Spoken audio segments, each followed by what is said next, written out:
I'm Al McFarlane. Welcome to The Conversation with Al McFarlane. I'm glad to be here and glad to have you along as well. Today is Friday, April 7th, 2023. Fridays, we call the program The Healing Circle. We do this in conjunction with our partners and friends at the African American Child Wellness Institute, led by Dr. Bravada Garrett-Akinsanya, and our colleague, Dr. Oliver Williams. We expect both of them to be joining us shortly. We've got a great program today. We're featuring Dr. Johnny Rice II, who's the chair and associate professor of the Department of Criminal Justice at Coppin State University in the Baltimore area. And we'll get into a lot of rich conversation with him. Our theme today is, we're calling it the the language of love, and we'll go into what that means for Black people, Black men in particular. Well, I want to begin by thanking you again for being a part of the show and inviting you to support the conversation with Al McFarlane by going over to our YouTube channel at Insight News YouTube and subscribing. We want to grow our subscriber base. It's free. It doesn't cost anything, but it helps us know who's out there, helps us grow. We want to get to 1,000 subscribers, and you can help by becoming a subscriber and inviting your friends to subscribe as well. We want to use this relationship we're creating to come up with more topics, more stories, more people to talk about. We think that the conversation we have between each other is critical. It's timely, significant. We value the chance to build together. That's what the conversation with Al McFarlane is all about. Let me begin by bringing in Dr. Johnny Rice II. Dr. Rice, good afternoon. Welcome to the conversation with Al McFarlane. So good to meet you and good to have you in this conversation today. Mr. McFarlane, I'm glad to be here. It's not often you get an opportunity to talk about such an important and impactful issue such as fatherhood, and particularly considering the love languages around responsible fatherhood, a field and area which I'm familiar with. And let me just say this, first and foremost, I'm a dad, and I have a son who is a college graduate who's working in his field of management, and I have a daughter who is preparing to join me at Coppin State University next fall. And so they've been a blessing. I've instilled a lot of insight and wisdom in them as their mother, but I've also learned a lot from them as well. Let me bring in our colleague, Dr. Oliver Williams, who's here as well. Dr. Williams, how you doing, my friend? I'm good, Brother Al. How you doing? I'm doing good, and thank you for facilitating this important conversation, the language of love. And let me ask you to take a minute and set up the conversation. We've been talking about doing this conversation for a bit. We have finally got it to happen. But what's important about the conversation that we're going to be having about the language of love and Black men? Well, to me, and Johnny's a perfect example of it. And both him and his dad passed away a few years ago, and Johnny worked with you heard me talk about Joe Jones, and Joe has this program in Baltimore, and Johnny used to work for Joe years ago, and Johnny and I have done some things together. We went to the UK and did moderating of some conferences associated with fatherhood and domestic violence. And so Johnny, and I actually met Johnny when we did a presentation at the University of Michigan years ago. And we're doing presentations around the issues of fatherhood and domestic violence issues. So Johnny's been a buddy of mine for quite a while, and I've always been influenced by his wisdom and his knowledge, and I'm glad that he's here with us today. Well, I see Dr. B as well. Let's invite her in. Dr. B, good afternoon.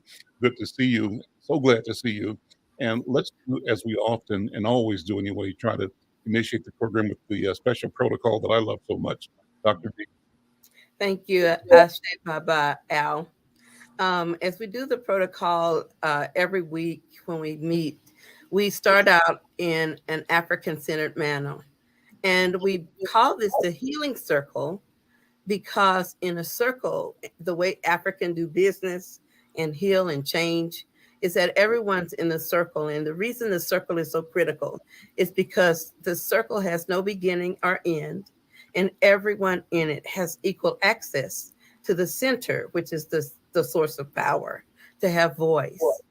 And in the circle, we also acknowledge our elders. And the ritual of acknowledging our elders is because those are the shoulders that we stand on. And as we acknowledge our elders, we also acknowledge our ancestors. And we honor our ancestors because they're closest to our Creator. So the lineage from Creator to the self means that I am because we are. And we exist within the context of each other as a village of people.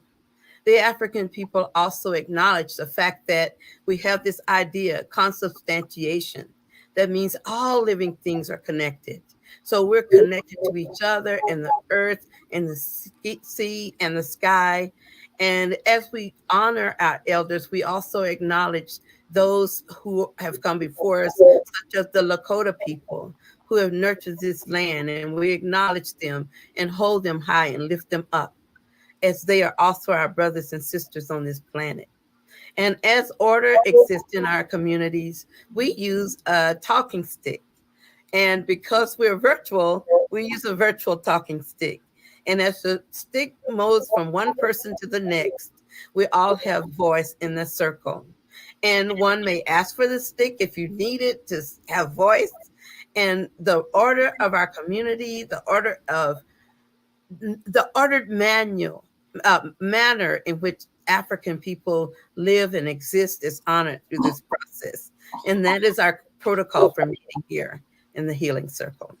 So I hand the talking stick back to you, Baba Al, to continue with our conversation.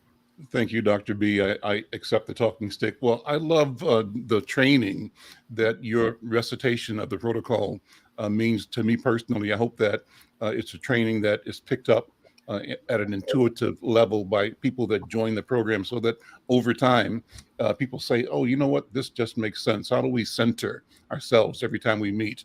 It reminds me, I think I've told you this before, that when I visited Ghana several times and had meetings with elders and politicians and political people, every time there was a meeting, the meeting started a certain way, and it was in reference to the elders, in reference to the ancestors, in reference to the obligation and validation of the fact of community that we are all part of. And it also included a statement by the speaker saying, let my words be guided by, let my actions and deeds be reflected. And so there was a centering that happens. And I think that happens with this protocol. I think it's a way that we can learn to be intentional and consistent in how we engage each other, the idea of the circle and recognition of power, but a process for sharing power.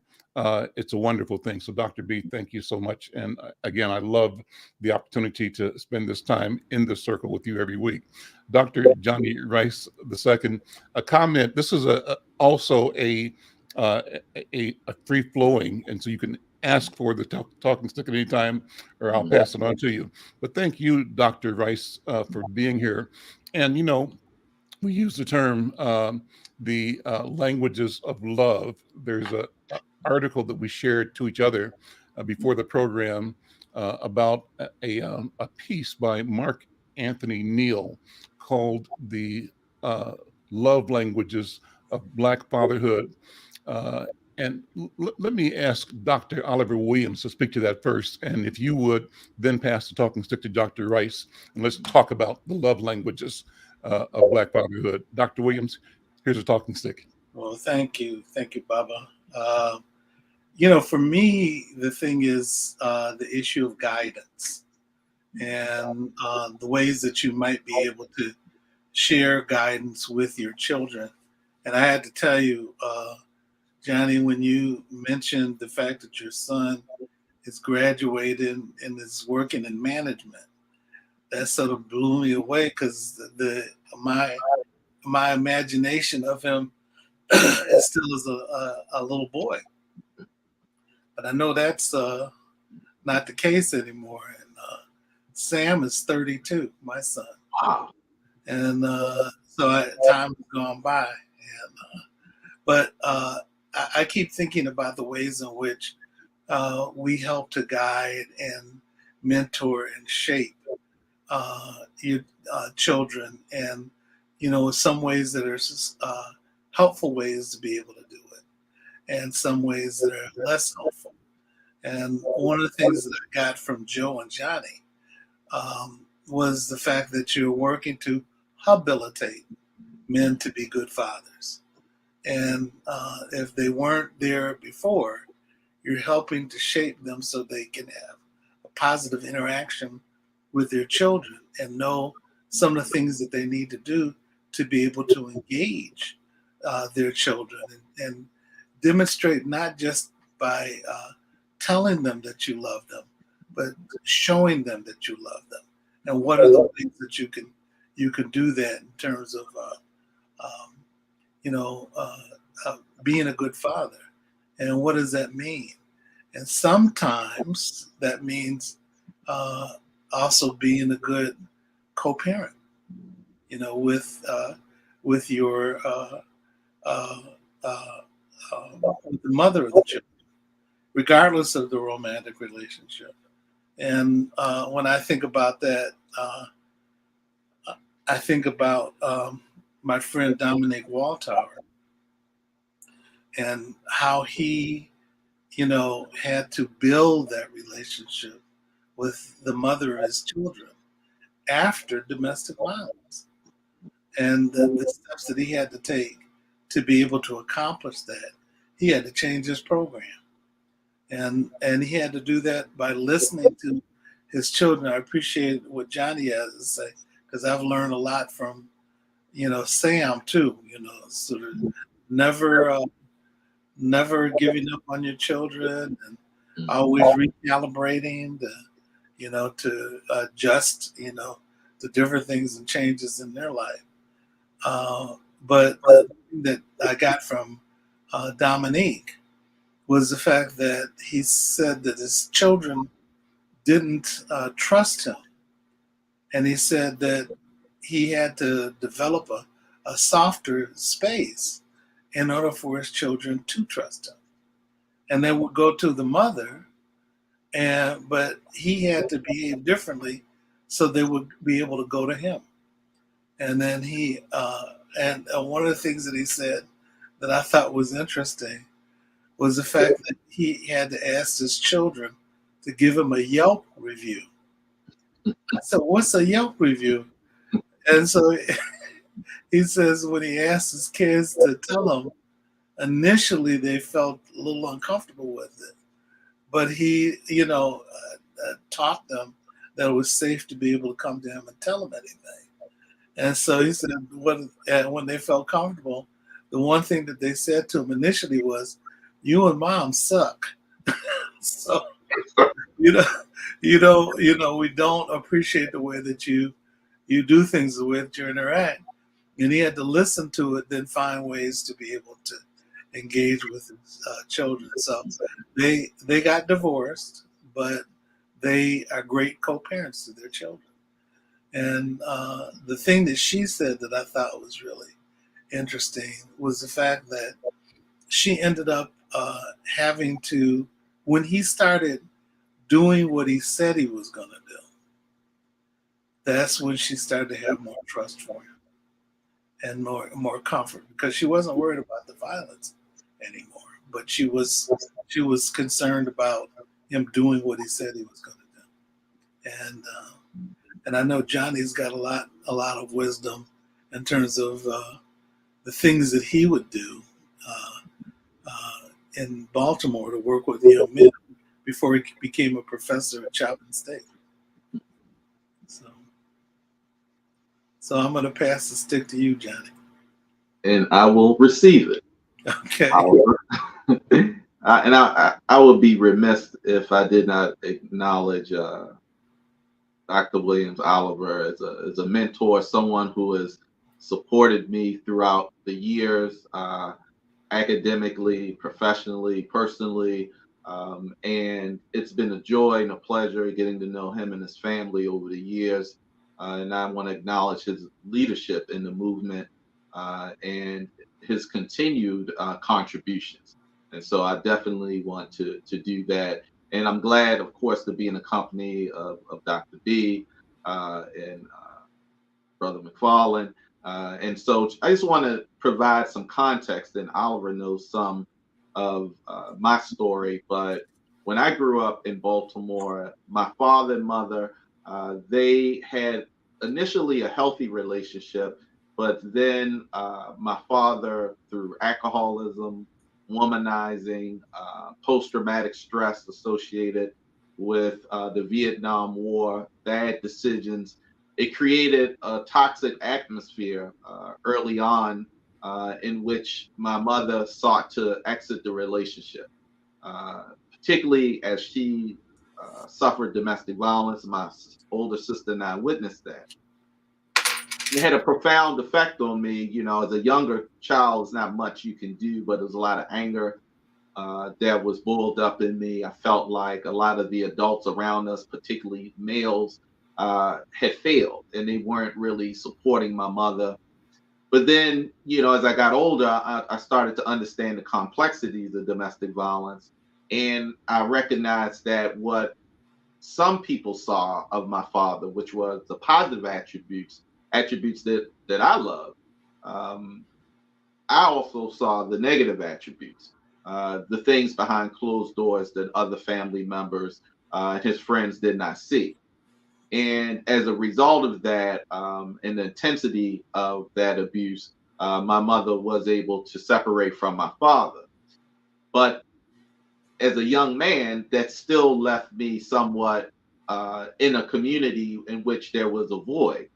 And so myself and my friends who were going through similar experiences, we stepped into manhood probably much earlier than we would have liked to. And then you compound that being in a city such as Baltimore, where some of the same systemic issues such as poverty, crime, violence, mental health exist today, they were prominent then. And I was a child coming up in the mid 80s.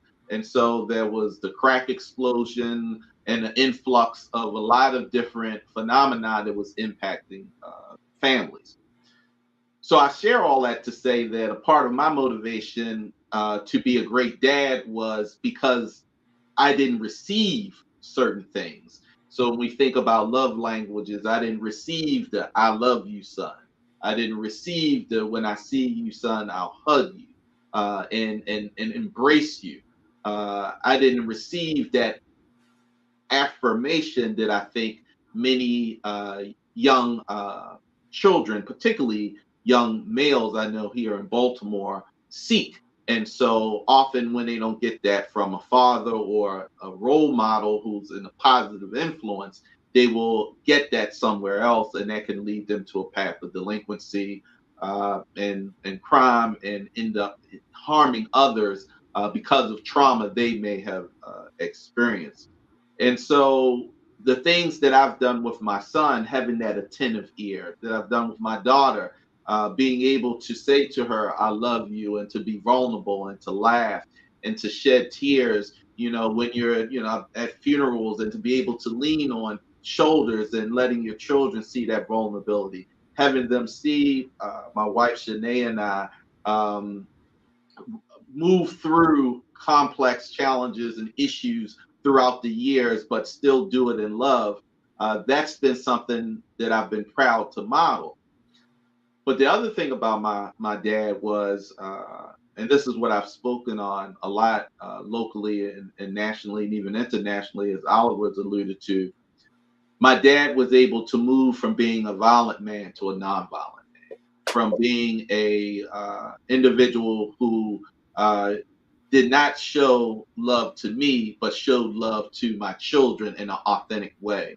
To be a father to me as an older person, that he was not able to be a father to me as a younger person.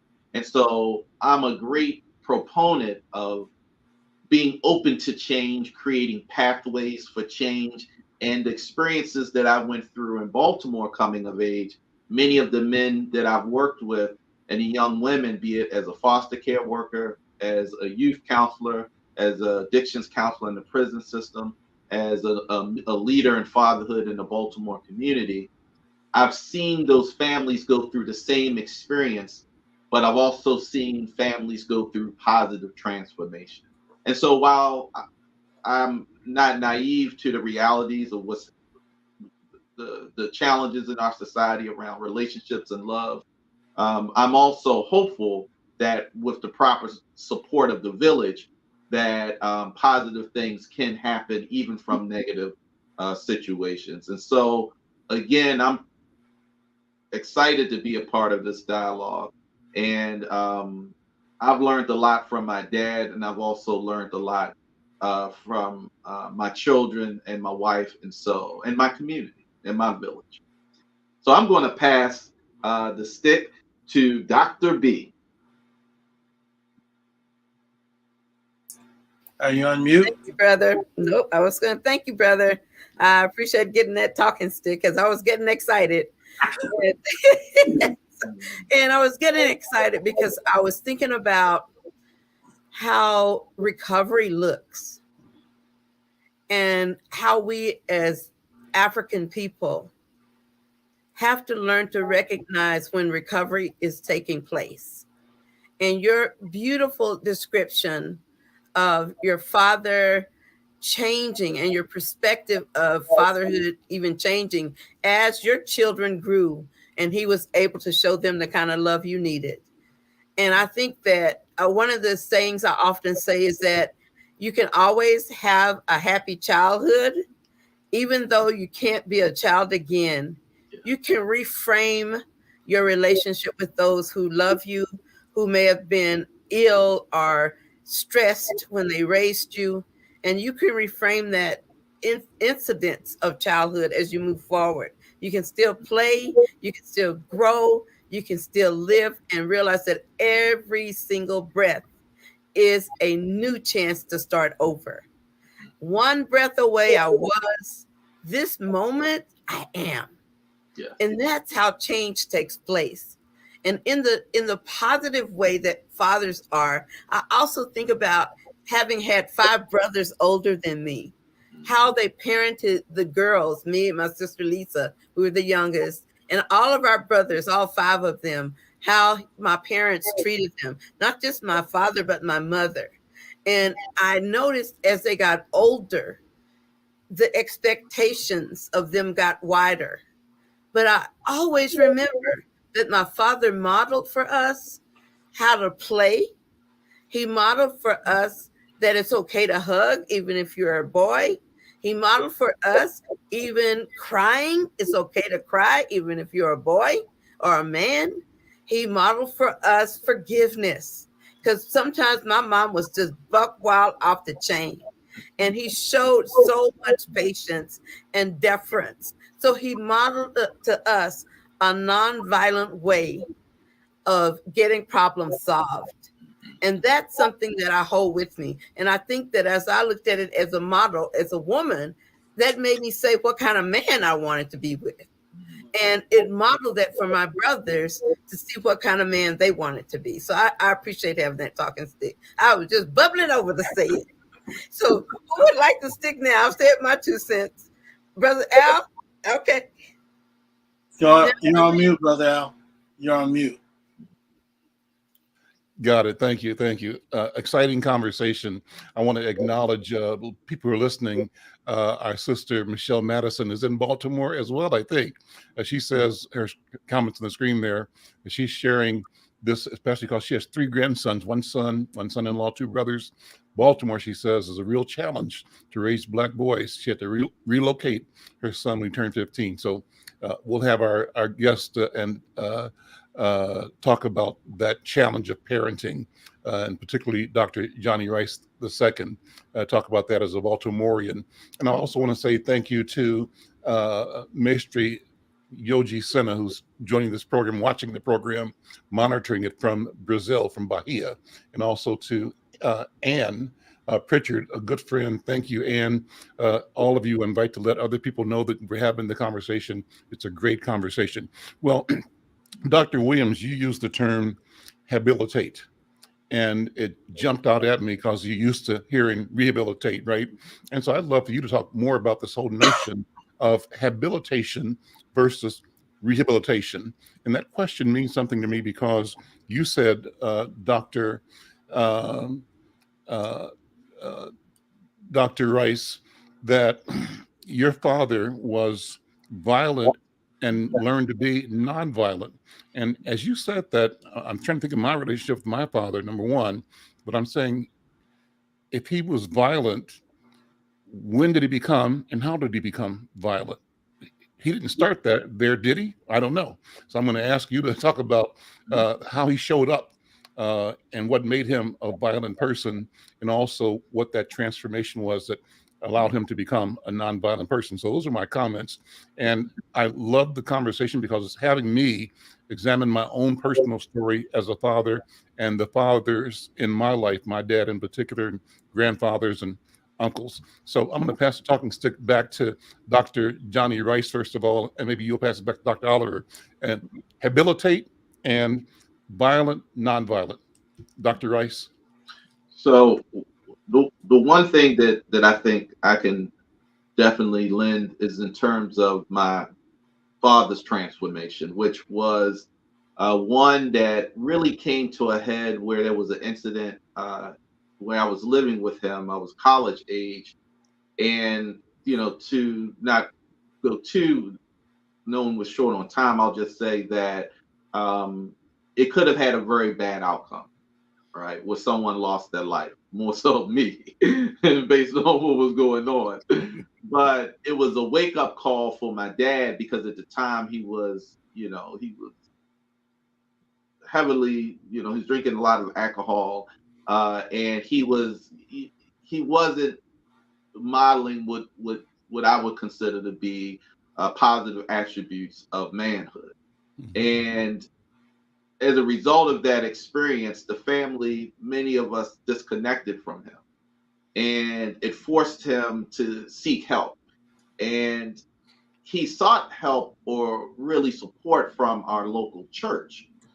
And for him, that was his really pathway of change, because he went into the church community, our local community, and he kind of shared how he had affected the family with his violence. And I think him being accountable, not just saying it to us behind closed doors, but also in a public forum to others, showed that he was serious about trying to affect change in his life. And he stopped drinking alcohol. And let me just say this. If someone had told me during that period that my father would stop drinking alcohol and would stop womanizing all these different things, I would have put everything I have on the table, put the bet to bank, and I would say, there's no way he's changing. And he changed. And he sustained it till his transition from this earth. And it's so powerful because it made me reflect as I started to work with families. I saw what I went through, the positives and the negatives, and the ability to overcome. I saw that with the families I worked with as a foster care worker. I saw the hopefulness of what our family was able to achieve before my father transitioned, in terms of being able to find common ground and to foster love. I saw that change happen with some of the young people that I worked with at the residential treatment center as they reconnected with their families after trauma. And I also saw it with the fathers who I worked with, not only in the prison system as an addictions counselor, but also with the fathers I worked with in the community, that change could occur, and that men, if given the proper support and opportunity, there are many of them that will take advantage of it, similar to my father. Many of them had been written off by sons and daughters the same way I had written my father off initially. They did the same, but then they were able to reconnect with their fathers and have healing conversations. Mm-hmm. And that's really important. And so I think faith is important, but I also think accountability is important. So some men going through court ordered abuser intervention programs may be necessary, right, to modify their behavior. For others, it may be the family or their peer community challenging them to deal with those behaviors that have harmed others. But I think that moving from hatred to hopefulness can occur, but the individual who is the source of the violence has to want to change. And so I know Oliver will kind of give more depth into his perspective of the definition of habilitation. But what I will say, and this is also that Baltimore comment from that viewer, which I also appreciate.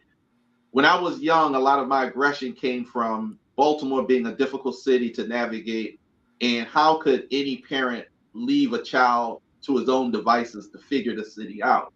So I had harbored a lot of ill will towards my father, because my father, being someone who knew the Baltimore community, right? And I prided my father. I loved him for that, because I was with him in the car in the breeze, and I listened to the music, and he would be driving through the Baltimore, all the different communities. I learned Baltimore through my father, and I love him for that. But also, I had pain, because knowing that he knew how challenging the city could be, while it's also a beautiful city, how could you leave a child to figure this out on their own? And so my father made the change through his faith, and I'm proud that as he transitioned from this earth, and even before he transitioned in hospice, even to that point, he asked me, he said, "Are we okay?" And I told my dad a day before he passed, and I had my son with me. I said, we're fine. I said, "We're good. I love you." I said, "We're good." And he said, "Okay, I just want to make sure that we were good." And so I'm hopeful that in working with other fathers, that they can also experience positive change in their life. And for those who are doing the same things, negative things that fathers did to them, that they can see some light at the end of the tunnel and are willing to go in that direction. I will pass the stick to Oliver. Thanks, Johnny. The one I developed a pretty decent relationship with Johnny Rice Sr. and have both Johnny Rice, Dr. Johnny Rice, and Mr. Johnny Rice on my website, and where they were allowed me to interview them both about transitioning through from violence to nonviolence, but also father-son, and the wisdom that comes from that. So many people think that once violence happens, then people don't change, but people can change. Sometimes they don't change during the time that a woman is in a relationship with them, but some men do change. On the other hand, some people don't. And the thing I appreciated about Mr. Johnny Rice was the fact that he didn't go to a batter's program. He ended up, like Dr. Johnny Rice says, ended up using his faith as an approach to be able to help heal him. And they had a moment of clarity where he was very clear about what was going on. And then he ended up turning inward to take responsibility for that. and then making the steps to be able to change, and have a lot of affection for Mr. Rice, and for Johnny Rice the second too. But for Mr. Rice, he was quite a man, in my opinion. And one of the things that I remember Johnny saying was the fact that he had a willingness to be able to tell his testimony in church and to share it with other people, what was going on with him. And I think that was something that also created some healing. But I think the other thing was the fact that, he lived it, and it became a message that he was willing to share with other folks. And so, so go to willthedigit2change.org, and you'll see Johnny Rice, Dr. Johnny Rice, and Johnny Rice Sr. Talking about it. And then you'll also see Dominic Waltower give his statement about it as well. They're really, really very useful in thinking about the intersection of fatherhood and domestic violence. So I'll pass the talking stick to Dr. B. Thank you so much, Dr. Williams. I appreciate that. I want to say that when we think about fatherhood, or at least when I think about it in terms of, as we've talked about, modeling. And the modeling that I'm hearing us talk about now in terms of change is showing us that one of the things that has to happen is people do need some kind of awakening. They do need to become more aware and conscious, self-aware in terms of their ability to make a difference. The Navajo people have a saying. They say, you can't wake a person who's pretending to be asleep. So being aware of one's own problems and not having the courage to face them is one of the things that leads to our problems as a community. We often don't want to talk about pain. We often don't want to talk about shame, or we don't want to talk about what we've done in the past in order to co-sign on the abuse that already pre-existed before we got into a relationship. So we continue to perpetuate those traditions of harm, not just ourselves, but others. And when you change, you have to open your eyes to the fact, wait a minute, I'm a culprit to my destiny. I can do something about what I'm doing. Maybe the world, I can't change the whole world. I can't change racism, discrimination all by myself. I can't do that, but I can change how I use my power. I can change how I use that power as a parent, as a man, as a human being, as a child of God. So this is what is beautiful. I pulled that together from listening to you brothers, powerful brothers, talking about the not just the evolution, but the revolution that occurs among a community when the Black men decide to step up. So I've got to stick for Brother Al under this condition. Well, I'm going to shift a little bit and thank you so much, Dr. Rice, for being here and for opening this conversation up. It's wonderful. I'm going to throw some stuff in the game a little bit, because today, before the show, I was listening to our brother, Attorney General Keith Ellison, on Minnesota Public Radio, being interviewed by the fact that he has been asked to and agreed to take over a murder trial. The short story is that a young person murdered a woman, two young people, juveniles, are being charged with murder of a 23-year-old woman in Brooklyn Park in a home invasion. And the Hennepin County attorney was reaching a plea deal with them. And I think the sense of the plea deal is that recognize they're both juveniles, and maybe the prosecutor in the county was weighing that heavily, and the life and the future for these young people. And I think in her mind, also the gravity of the situation. But Ellison, the article that I'm reading from the Star Tribune says uh, that he stepped in and requested that the county attorney refer the prosecution of this case to his office, the state attorney general. And he went to the governor to make that happen, and the governor has agreed. So there's issues with when should the state come in. But as I understand it, the crux of the matter is that a probably empathetic and compassionate county attorney, a white woman who's active in the community, and everybody knows her. She's a good person. And I think the attorney general will say the same thing, has moved to, in a sense, be very sympathetic about the youth of these children that were instructed to do the murder at the direction of an adult who was the former significant other of the woman that was killed.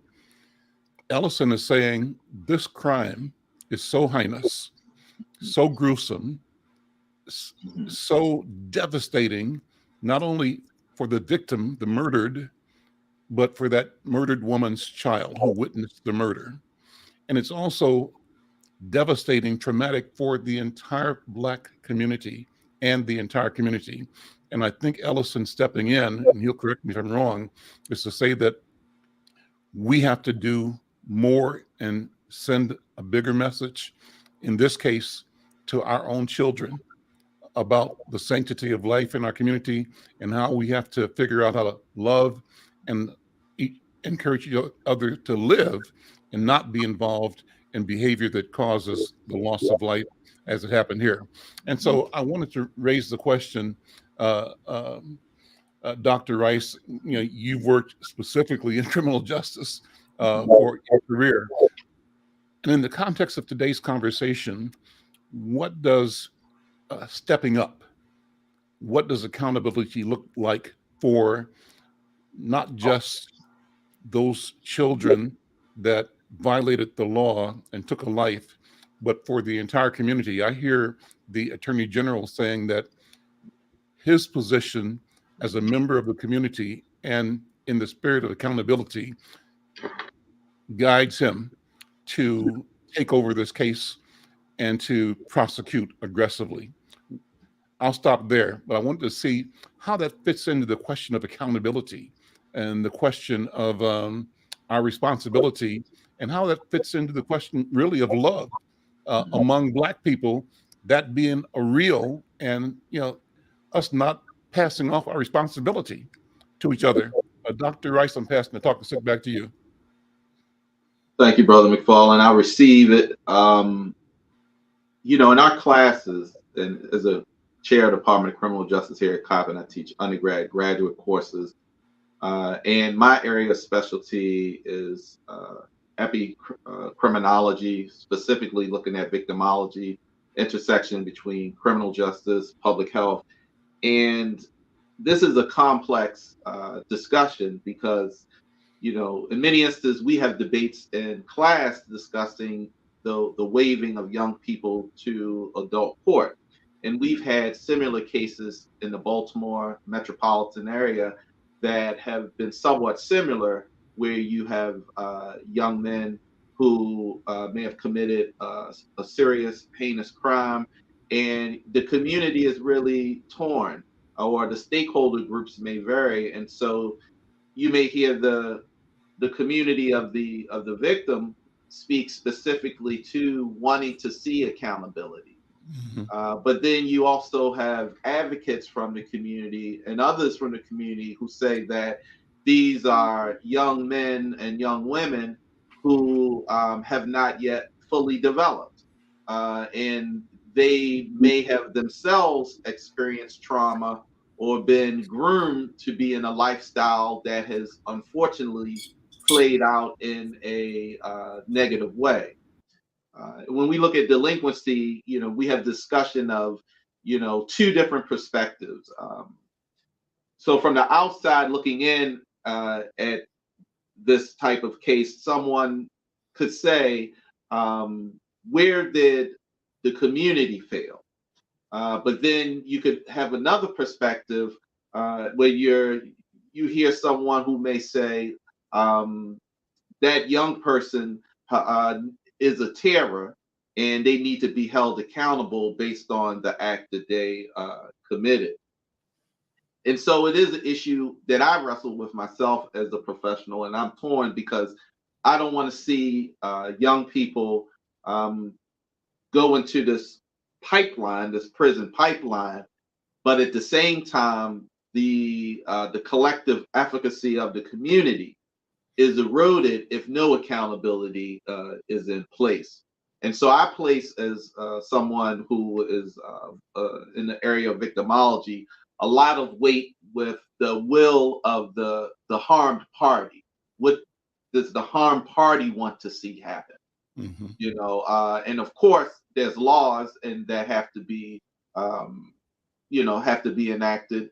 And so if someone commits murder, you know, the law also has to apply. But I also believe that mitigating factors should be examined and considered before a young person is waived.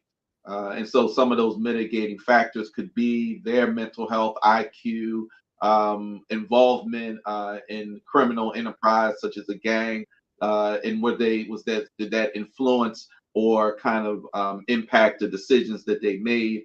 And so I don't think that for this there is an easy answer, Mm-hmm. but I do believe there has to be some accountability, because if not, again, that can erode the collective efficacy of the community.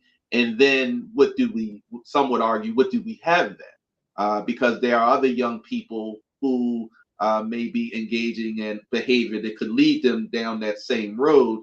And some of them may feel that if there's no accountability for certain acts, I'm going to commit those acts. But we can't criminalize our young people or generalize criminality based on those incidents either. So I think it's a complex issue, that is a painful issue, but I also believe that the voice of the victims that are harmed needs to be paramount in considering what decisions are made. Okay, thank you. Dr. B, any response or thoughts on that? What does the community, so let me note that, I'll take the talking stick back, thank you, that Ellison, according to what I heard on the radio today in the interview, said that he acted based on what he was gaining from not only from the various stakeholders, as you mentioned, Dr. Rice, stakeholders including the family, the people that were victimized, stakeholders including church leaders, stakeholders including community and community organization leaders, elders and community stakeholders of professionals, and his consensus from, you know, canvassing the various elements of leadership in our community brought him to the unusual decision to attempt to take over the case. And usually, you know, we would expect Black man, attorney general, going to always step up to defend Black kids, but this is different. And he is articulating that the broader defense of Black children, Black men, Black families requires accountability here. And accountability is not a sentence that says you can do this kind of heinous act and serve a year and go on about your life. That it's got to be bigger and more than that. And that's kind of the motive of what he's doing, as I understand it. Dr. B, let me ask you to respond. I'll pass the talking stick to you. Accountability, what does it mean in our community? And what happens, when must we, in a sense, act out of a spirit of sovereignty meaning accountability to the Creator, in my mind. What do you think? Yeah, I'm thinking of it as a psychologist, and one of the things that I always think about when I see young people engaged in situations like that is that, their brain doesn't develop until they're 26. And I think about the fact that they don't have what we call executive functioning. They don't see consequences in the beginning like most of us do. We say, if I do this, and this will lead to that, and that will lead to this. So they don't think about those things.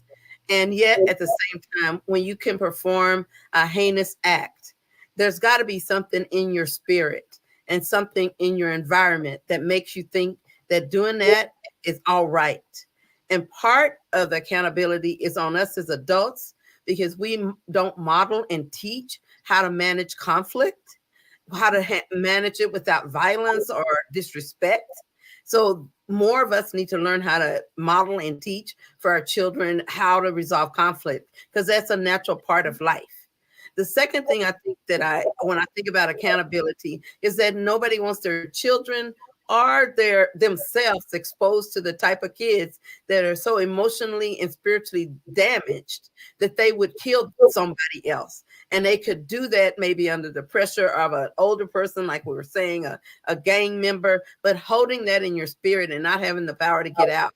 So how much of the murder was because the children themselves were victim, like when we talked about Sister Malvo's, the sister came here earlier, who had the husband who was a serial killer, or how much of it was them being a victim, the children, or how much of it was self-initiated because they're acting out their trauma, or they're thinking it's cool, or they getting jumped into a gang. What happened? That's the circumstance. And in any case, we need to give our kids more tools to manage how to say no to people who are going to harm them, and how to say yes to healthy and life-oriented practices. And so I think the accountability is on all of us.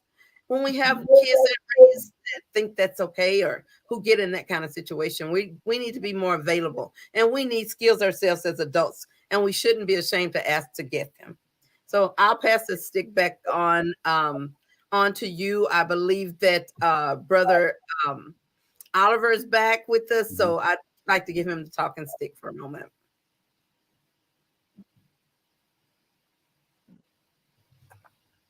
Of habilitation is important to me. I remember seeing a video with Joe and Johnny, and watching what it is that they did. They had a bunch of videos, but also seeing the work that they did with men that came in to the program that they were running. And the thing that was interesting to me was when the men talked about being good parents to their children, they talked about the fact that they didn't have good relationships, the good fatherhood relationships with their fathers. So they wanted to change that. And they worked on doing that. They worked on being educated in terms of what it meant to behave differently, to think differently, to interact with their children differently. And that's something that I really appreciated. And having been a kid so I grew up in Detroit, and, the neighborhoods weren't always friendly. And so, you had to figure out how you were going to be able to make it to school every day. And the question was, it wasn't whether or not there was going to be a fight. It was when the fight was going to happen. Mm-hmm. And whether you were going to be in a fight, or whether it was going to be somebody else who was witnessing it or participating. Mm-hmm. And it wasn't wasn't a good feeling, but it also set rules about how you're supposed to interact with other people. Mm-hmm. And or how you weren't supposed to interact with other people. Mm-hmm. And as a kid, I have to tell you, I remember when I was in the 3rd grade, and my mother caught me taking a knife to school. That's right, Thug Oliver. Yeah, she and then she asked me, said, "Why would you do that?" Mm-hmm. I had to explain to her. I said, "Look, I don't want to have to be in a fight, but I got to defend myself, and I don't know what's going to happen, but I know I'm not going to be on the other end of this." Mhm. And so that's when she moved me to another school. And I keep thinking about that with other kids too, you know, dealing with their reality associated with it, and That's what right. they have to do to defend themselves, to protect themselves, what it feels like to be in an awkward circumstance where uh, you don't know how things are going to turn out. Yeah. You know, so as I got older, I got more wisdom associated with it. But at the time, that's all the wisdom I needed. I said, you know, I'm not going to be on the other end of it. So, We're down to our last two minutes. Let me try to bring this around to the initial question about the language of love for Black men. I'm going to ask our special guest, Dr. Rice, to summarize in a minute. How do we express love in a way that continues to enable, to strengthen, and to grow our power to be our best selves with each other and in the world? Dr. Rice? Thank you. I received the talking stick from you, uh, good brother.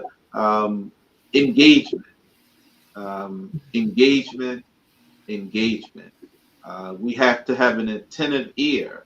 We have to be comfortable with hugs and physical touch with our sons and our daughters and people in our village. We have to hold others accountable as we should also hold ourselves accountable.